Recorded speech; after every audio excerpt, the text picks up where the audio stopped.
৩ লাখ রোহিঙ্গাকে ফিরিয়ে নিতে মিয়ানমার সরকারের দেয়া বিবৃতির ব্যাখ্যা চেয়েছে বাংলাদেশ। দুপুরে দেশটির ঢাকায় নিযুক্ত রাষ্ট্রদূত মন্ত্রণালয়ের মিয়ানমার অনুবিভাগের মহাপরিচালকের সাথে সাক্ষাতে এই ব্যাখ্যা চাওয়া হয়। মিয়ানমারের তথ্যকে ভুল উল্লেখ করে জাতিসংঘের নিবন্ধিত তথ্যকেই গ্রহণযোগ্য বলে জানিয়েছে ঢাকা।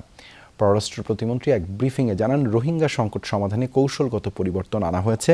শেখ হাসিনা সরকার প্রত্যর্পণ চুক্তি করেই রোহিঙ্গা ইস্যু জটিল করেছে বলে মত প্রতিমন্ত্রীর। 15 আগস্ট মিয়ানমার থেকে বাস্তুচ্যুত হয়ে বাংলাদেশে আশ্রয় নেয়া রোহিঙ্গা জনগোষ্ঠীকে বাঙালি দাবি করে নতুন বিবৃতি দেয় মিয়ানমারের পররাষ্ট্র মন্ত্রণালয়। দেশটির দাবি প্রত্যাখ্যান করে বাংলাদেশের পররাষ্ট্র মন্ত্রণালয় বলছে, রোহিঙ্গাদের বাঙালি হিসেবে উল্লেখ করা সঠিক নয়। দুপুরে 3 লাখ রোহিঙ্গাকে ফিরিয়ে নিতে মিয়ানমার সরকারের দেয়া বিবৃতির ব্যাখ্যা চেয়েছে বাংলাদেশ। ঢাকায় নিযুক্ত মিয়ানমারের রাষ্ট্রদূত উ কিয়াও সুয়ে মোর সঙ্গে বৈঠক করে বাংলাদেশের অবস্থান তুলে ধরেন মিয়ানমার অনুবিভাগের মহাপরিচালক তৌফিকুর রহমান। উল্লেখ করেন, দেশটির পররাষ্ট্র মন্ত্রণালয়ের রোহিঙ্গা বিষয়ক বিবৃতির অনেক তথ্যই ভুল পরিসংখ্যানের উপর ভিত্তি করে তৈরি করা হয়েছে।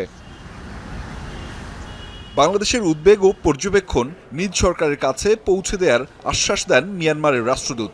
বলেন, যাচাইকৃত রোহিঙ্গাদের প্রত্যাবাসন শুরুর বিষয়ে তার সরকার প্রতিশ্রুতিবদ্ধ। বিষয়টি নিয়ে সংবাদ মাধ্যমে কথা বলেন পররাষ্ট্র প্রতিমন্ত্রী শামা ওবায়েদ। বলেন, রোহিঙ্গা সংকট সমাধানে কৌশলগত পরিবর্তন এনেছে বাংলাদেশ। মিয়ানমার সরকারের উপর আস্থা রাখতে চায় ঢাকা, বাংলাদেশ চায় নিরাপদ পরিবেশে প্রত্যাবাসন।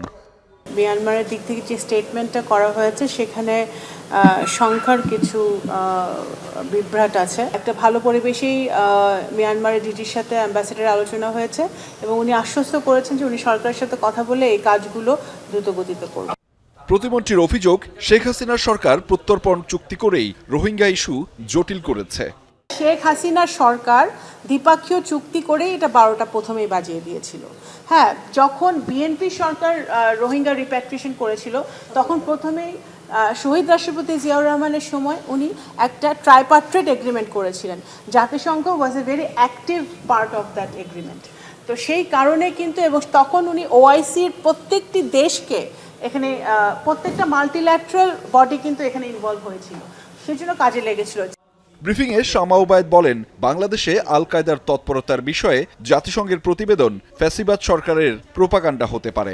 এছাড়া প্রধানমন্ত্রীর ভারত সফর নিয়ে এখন পর্যন্ত কোনো আপডেট নেই বলেও জানান তিনি। ফ্যাসিবাদ সরকার এটা খুব ভালো করতে পারে এবং এটা তাদেরও একটা প্রোপাগান্ডা হতে পারে। আহমেদ রেজা, যমুনা নিউজ, ঢাকা।